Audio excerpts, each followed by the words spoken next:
Hello and welcome back to 10 minutes of astrology. Today we're going to be talking about Mars in Gemini in 2028. Remember to check the comments for my housekeeping and press all the buttons for me. Please, please, please, please. Okay. So, Mars in Gemini. Mars, for those of you who aren't aware, is the planet of action, war, determination. It is your work ethic, your drive. Gemini is the sign of the twins. It's the busy bee children. It's they're running in both directions and you cannot keep up. So Gemini is a very mental sign. It is the first air sign to make an appearance. So air in astrology and tarot and like a lot of other things is considered mental energy. Water is emotional energy. Fire is passionate energy, and earth is like stable, grounded energy. So we have Mars, which is action, in Gemini, running in two different directions. I always think of Mars in Gemini as someone with ADHD, and I have so there's so many different types of ADHD. I have the impulsive type, but that's the only type I have, and it's like on the extreme side of the spectrum. So when I think of Mars in Gemini, it's being in one room and trying to go to another room, but still also trying to still be in this room and hurting yourself. It is just with a quickness. So you want to go this way, and your body and your mind is still like, but wait, did that have something to do with it? And you're just. So that is Mars in Gemini energy, just as a base for this. Now, this particular slice of time in history is not really going to be about Mars in Gemini, but this video is. So, Chiron and Saturn, this is not about Mars. Chiron and Saturn in Taurus, they are going to be conjunct at approximately 6 degrees. I think it also goes somewhat into 7 degrees. This is a very positive thing. So this is also a good time for air people. There's a lot of air energy. So this is also a moment when the air can take flight and all of these things that you've been thinking of can actually come to fruition. But Saturn and Chiron being in Taurus right now, this is that grounded energy that we've been missing for some years. It's finally coming back into play into Taurus. And even though it seems very stubborn and staunch and just it's my way no matter what, don't care what anybody else has got going on, I am the loudest in the room, I am, the end all, because Taurus is like, no, it stops with them. Like, what you Tauruses to me are like the security, like the big security dude at the gate in front of the club. Like, even though Aries is like that fire and that passion and you think would guard the door, no, it's Taurus, because you can't move a Taurus. Can't do it. So that's what happens in the beginning of Mars in Gemini, is this alignment where Saturn and Chiron are set, they're comfortable, it's the health values, it's their moral values, just all of that stuff. Well, that ain't moving. Whatever that is, that's what that's gonna be. We have then Pluto and Aquarius at the same time. All of this is around the same couple days. And we'll be feeling these effects through the entirety of this month that I discuss Mars in Gemini in 2028. So Pluto in Aquarius sextiles Neptune in Aries at 8 degrees. This is also making aspects to Mercury. So this is very good for the transformation of, it's like the large collective soul transformation.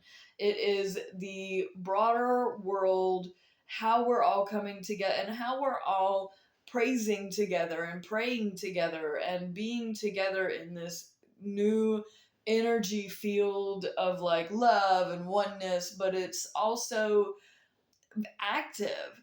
And I'm really glad that like the species can finally come together on something which isn't about your god, my god, their god. We're all and I don't necessarily believe in God as like a dude or a chick.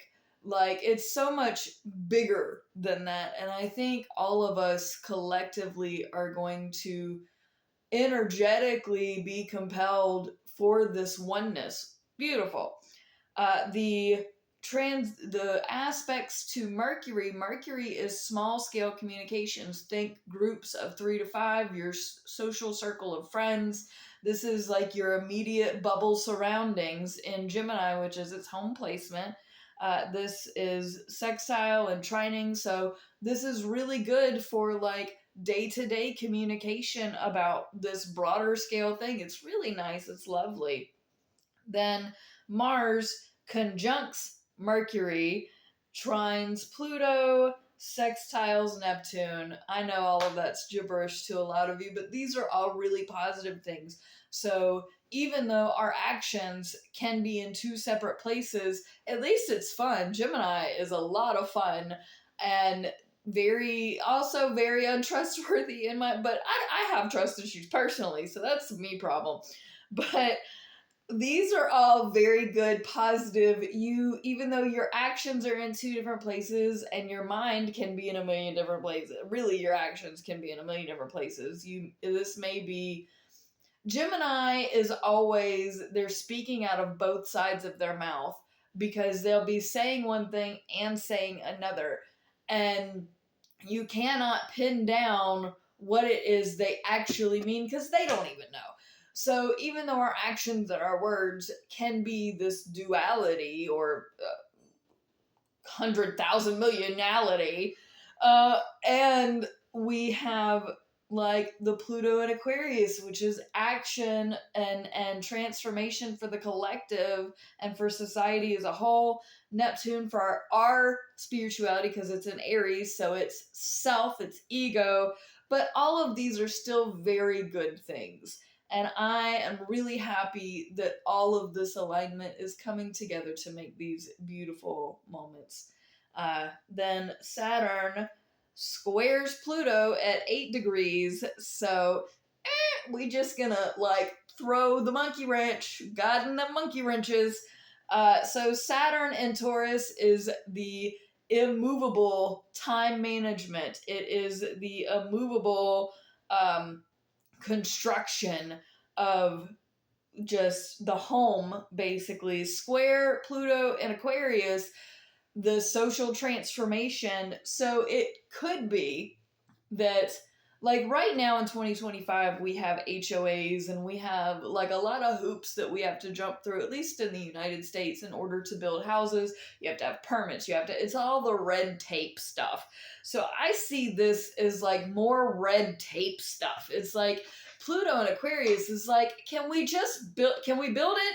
Can we build it for the greater collective? And Saturn and Taurus is like, let me just put on my glasses and see if maybe, you have to have it 12 feet wide exactly. If it's 13 feet, it doesn't pass. If it's 11 feet, it can't be 11 feet. 9, no, 12 feet. And Pluto and Aquarius is like, you old, stupid, stubborn.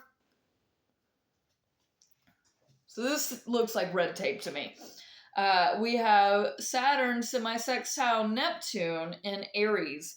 So this Saturn of just stubborn and stuck and, comfort food. It's time for comfort food, is teaching Neptune in Aries that, there's a reason that society and that the collective has made these different rules and regulations. It's not to go against God, it's to keep people safe. It's to, it is to value life. Other people may not see it and spirit, even though your spirit just wants you to be free enough to build your home, there's still safety protocols that have to come into place. So like, we get it. Is it a nuisance? Yes. Should we have fire extinguishers just in case? Of course. Should it be mandatory that every building have a fire extinguisher? You know, some people are poor. Some people just want a dirt home so that they have a place to call home. Like, they just want basic necessities. So, like, pick your battles. Then Mars conjuncts Uranus in Gemini, which has been that crazy chaos that we've been dealing with. So this is active crazy chaos. Just be prepared for all of, like, especially Capricorn and Scorpio. This is going to be a harder alignment on them because it does not align with them. Then this is also conjuncting Mercury in there somewhere because it's retrograde and then it goes direct during this time. So like all the communication, the action, the big explosive da-da-da-da-da.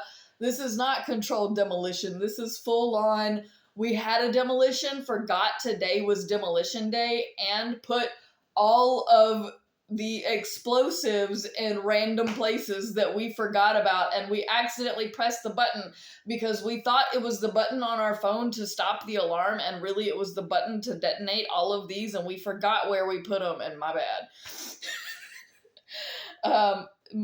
Mars also squares Jupiter in Virgo. This is, I believe, at 21 degrees. I didn't write it down. But you know what? For the bad notes that I've always had, this series has gotten a lot better. My notes have gotten a lot better for this series, so cut me some slack. But Mars squares Jupiter, so this turns into a much bigger thing. It's much more critical that it's like all of these problems have been caused, and like, what are you doing, air people? You're causing a lot of problems. And it gets out of hand, and Jupiter and Virgo is like scrambling to catch all the details, and Mars and Gemini is like, fly. So this turns into a really big active nightmare. Then Mars goes into Cancer, which that's when we get emotional about it. So I'll talk to you about it then. Peace out, fam. Much love. Remember, press the buttons.